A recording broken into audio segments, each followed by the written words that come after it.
Please welcome Joachim de Posada, an international speaker, author, and consultant. Thank you. Well, my concept is very simple. You're one applied idea away from a very big success.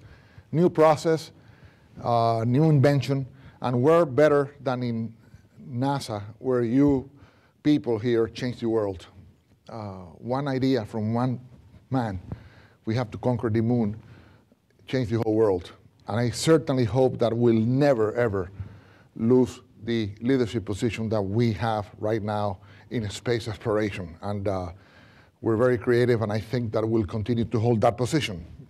Now, Sir Francis Bacon said something very important. Knowledge is power. And he was right. Knowledge is power. However, he should have said something else. He should have said, applied knowledge is power. Because if you know and you don't do, you don't know. So the important thing is that you have knowledge, but it has to be applied. There's a lot of knowledge in the world that is never applied. And people don't care what you know. People only care what you do, what results. Reminds me of the story of three little frogs. Three little frogs are floating down the river. Three of them are floating down the river. One of them decides to jump into the water. How many frogs are left on top of the leaf? Two? No, actually three. Because deciding to jump and jumping are two different things altogether. How many times have you decided to lose weight? How many times have you decided to stop smoking? Or maybe how many times have you decided to clean your home on a weekend? How does it look on Monday? So deciding and doing are two different things. I hope that today, a whole day in innovation here in NASA, I hope that one idea that you can apply will change your career, will change your life, your loved ones, even will change NASA, or might even change the whole world. Darwin said, the survivors of any species are not necessarily the strongest, and they're not necessarily the most intelligent. They're the ones who are most responsive to change. And that is what it's all about now, change. Who can change quicker? That's what counts. And those that can will be very, very successful. My one applied idea that I want to share with you happened when I was flying from San Juan to New York, and I was reading a book, Daniel Goleman's Emotional Intelligence. One page devoted to the marshmallow experiment. And I read that page and said, wow, this is the most important factor for success. Self-discipline, the ability to delay gratification. That is the most important factor for success. I have to write a book about it. And some of you that might know the experiment, it was done in Stanford University by an American psychologist. 643 children put together in a room one by one with a marshmallow. And they told the kid, 4 years old, Sonny, Johnny, or Mary, I'm going to leave you here with a marshmallow. If when I come back, that marshmallow is here, you get two. If you eat it, you get nothing else. You decide what happened. To tell it to a 4-year-old kid to wait 15 minutes for a marshmallow, it's like telling you, yeah, we'll have a coffee in 3 hours. It's a long time. So what happened? Door closes, 2 out of 3, ate the marshmallow. 5 seconds, 10 seconds, 30 seconds, a minute, 2 minutes, 5 minutes, 8 minutes, 40 minutes, I can stand it, ate the marshmallow. However, 1 out of 3 understood the most important factor for success, which is self-discipline. I will not eat the marshmallow because I want to. And they would do all kinds of stuff in order not to eat it, go under the table, look at the ceiling, play around. That kid already knew. 15 years later, follow-up study, what did they find? 100% of the children that did not eat the marshmallow were successful. SAT exam grades, 213 points higher than the kids that ate the marshmallow. So obviously this is the most important factor for success. So I wrote the book. What happened? Worldwide bestseller, 20 languages. #1 in Korea, 62 weeks in a row. 3.5 million books sold. Changed my career, my economy, and my family, but allowed me to go all over the world. So right now I lecture on this concept all over the world. So that one idea, how many psychologists have read that book? Thousands.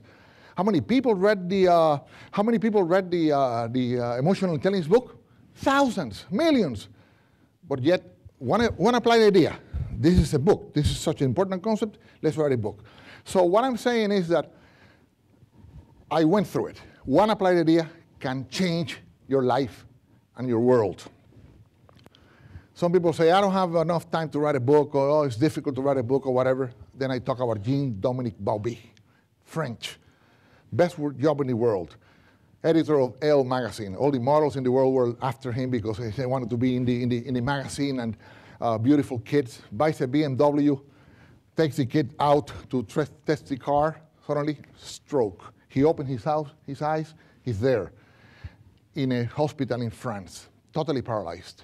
He could only move his left eyelid, open it and close it, open it and close it. That's all he could do.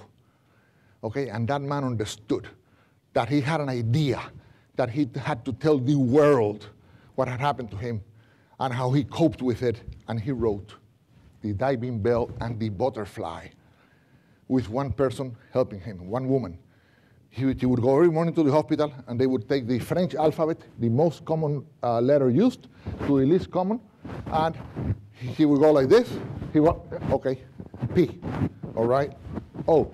So he would go letter by letter until the whole book was written. That was his mission in life. The book was finished, not handed, but showed to him. With his left eyelid, he saw it, and he died the following day. So that was his mission in life. One person with a mission. Hirotada Ototaki wrote a book, No Arms, No Legs. This guy inspired me, because when I finished my first book, which is called How to Survive Among Piranhas, that book was in a manuscript. I would write it in planes. I went to do a speech at the University of Puerto Rico, left my car outside. When I came out to the car, broken glass, my briefcase stolen with my manuscript, no copy. I stopped writing until I met him. Wow, he wrote a book without arms, without legs. How could I have stopped writing because of losing 200 pages? I started again, and I finished that book. It's now also a bestseller, thanks to him. Arlene Muniz, cashier in Puerto Rico. One idea. She likes to write. She was a cashier making $7 an hour. Wrote a poem book, and then she sells her book when customers go to pay in the cash register, and she makes 3 times what every kid makes in that supermarket. One idea. This guy had the idea, 10 years old. He wrote the book, and he was signing books with me in Los Angeles, in another table. This guy, 10 years old, I was writing, oh my God, he's 10 years old. One applied idea away, okay, from being very successful. Amazon.com, Jeff Bezos, one applied idea. This guy, something else. His mother had him, little baby. Father left, never saw him again. There's a Cuban refugee that left Cuba, came to the States, an engineer, fell in love with his mother, married her, and when he was 18 or 21 or whatever, he said, Dad, you're my real father. You raised me. I want to have your last name. So he became Jeff Bezos. And that guy, Miguel Bezos, already an engineer, successful, but not a millionaire. But when he started his company, he needed at least $300,000 more. And Miguel Bezos gave him the money, risking everything he had.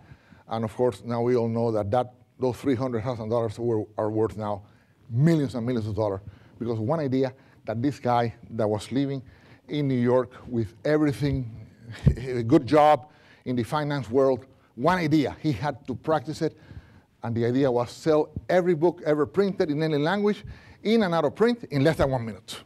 So he changed the world. He changed the world. What an idea. The Google guys changed the world. Never ever in history have we had knowledge in our hands, everything that mankind knows right here in our laptop, in our iPad. Never happened in history. Their big idea, organize the world's information and make it universally accessible and useful. That was the idea, and it's changed our lives.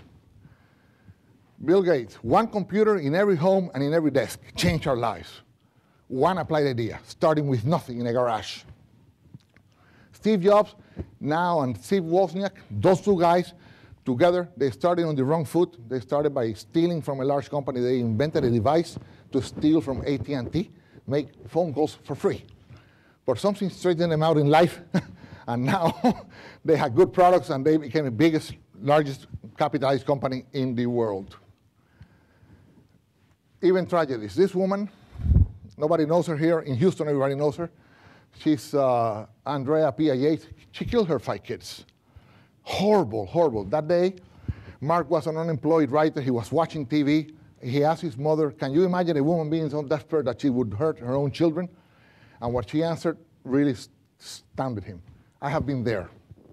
Bad answer. Oh, my God. Well, you know what? He heard that and said, well, how many women are going through this?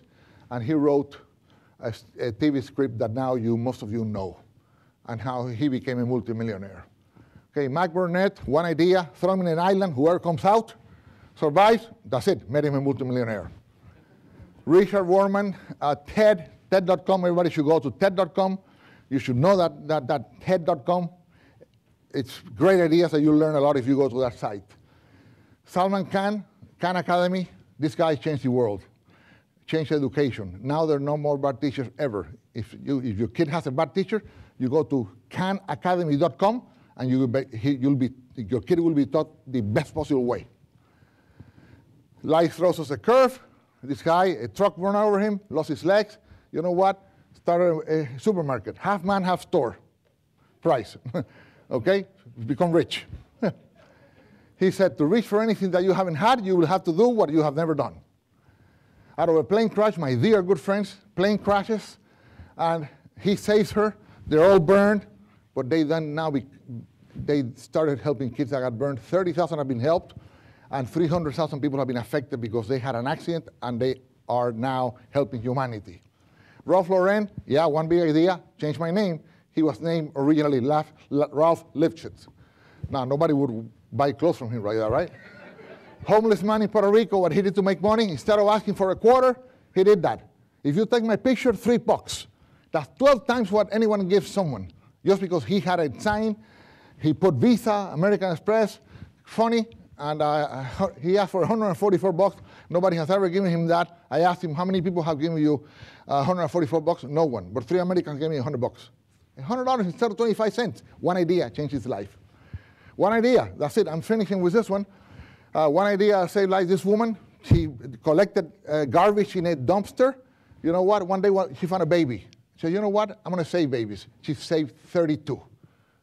Babies that mothers throw in a garbage dump. She has raised 6 of the 32. So, my last idea, what has worked well for me also, my business card. This is my business card. It's $1 million card. People fight for it all over the world. It's giving me hundreds of thousands of dollars just because of this card. So one idea can change your life and your business. I finish with this saying. The best day of your life is the one in which you decide your life is your own.